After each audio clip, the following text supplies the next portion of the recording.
E-Sewa account कसरी verify गर्ने त? आजको यस भिडियोमा हामी ई-सेवा एकाउन्ट खोलेर त्यसलाई कसरी भेरिफाई गर्न सकिन्छ भन्ने कुराहरू सिक्नेछौँ।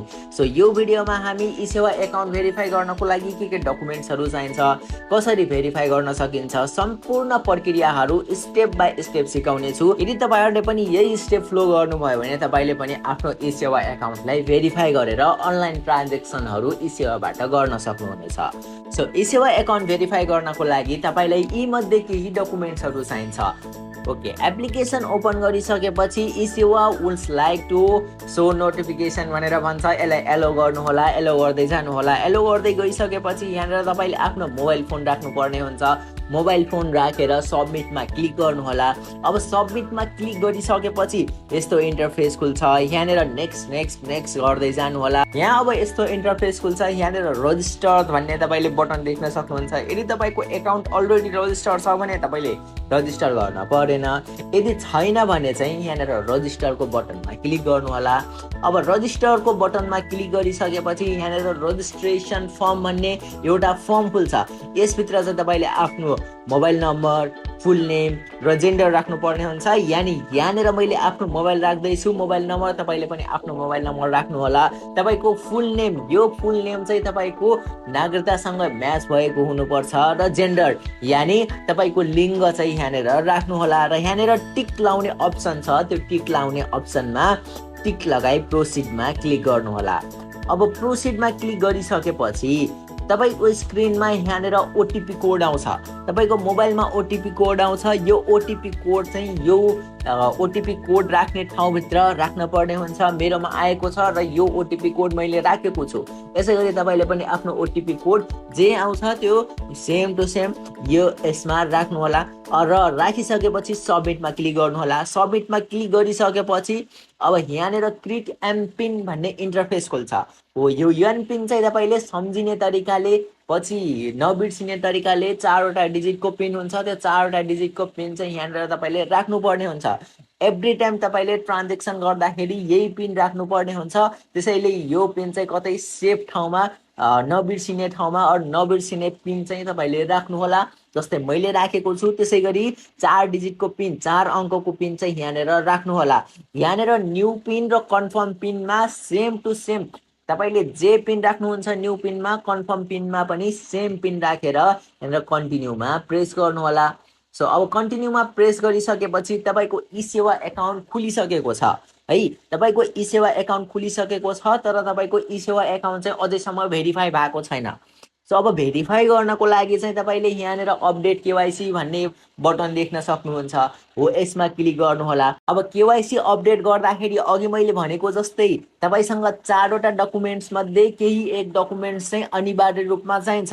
त्यो हो तपाईको कि त नागरिकता हुनु पर्यो, कि त पासपोर्ट हुनु पर्यो, कि त ड्राइभिङ लाइसेन्स हुनु पर्यो, कि त तपाईसँग भोटर कार्ड हुनु पर्यो। यो 4वटा मध्ये एउटा डकुमेन्ट्स चाहिँ तपाईलाई यो केवाइसी अपडेट गर्दाखेरि चाहिन्छ जो। सो अब हामीसँग यी 4 मध्ये एउटा छ, त्यसैले म अपडेट केवाइसीमा क्लिक गर्दैछु।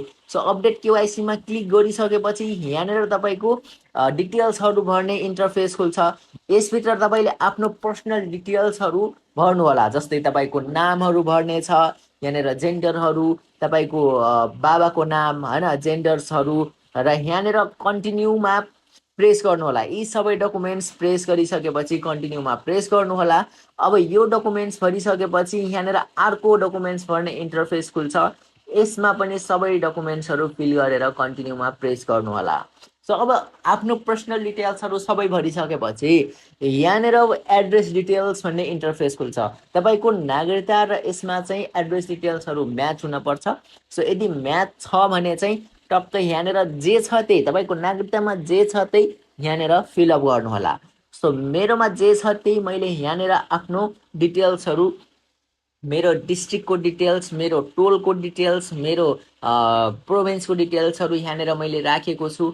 यसै गरी तपाईले पनि आफ्नो डिटेल्सहरू राख्नु होला। अब यी डिटेल्सहरू राखिसकेपछि सेम त्यस्तै फेरि कन्टिन्यूमा प्रेस गर्नु होला। कन्टिन्यूमा प्रेस गरिसकेपछि अब यहाँनिर तपाईको फोटो राख्ने इन्टरफेस खुल्छ। यो फोटो राख्ने इन्टरफेसमा चाहिँ तपाईले ध्यान दिनुपर्ने हुन्छ है।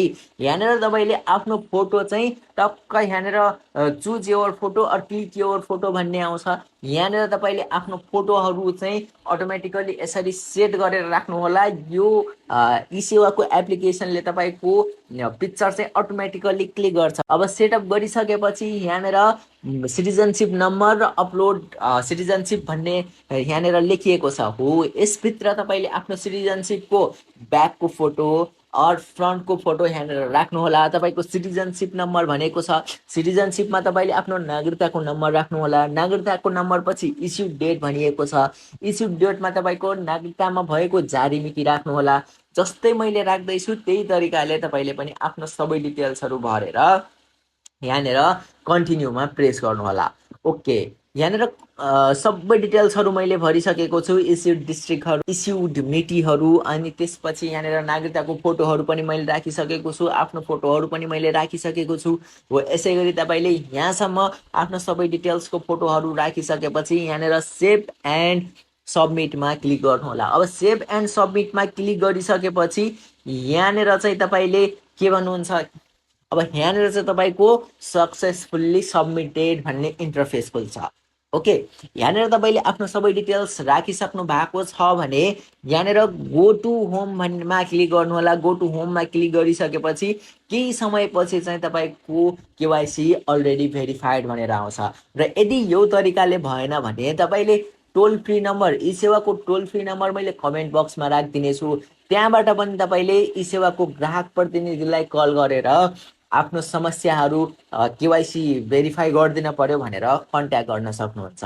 So thank you for watching this video. यदि तपाईँलाई यो भिडियो मन पर्यो भने कृपया लाइक गरिदिनु होला, र यदि च्यानलमा नयाँ हुनुहुन्छ भने कृपया च्यानललाई सब्सक्राइब गरिदिनु होला।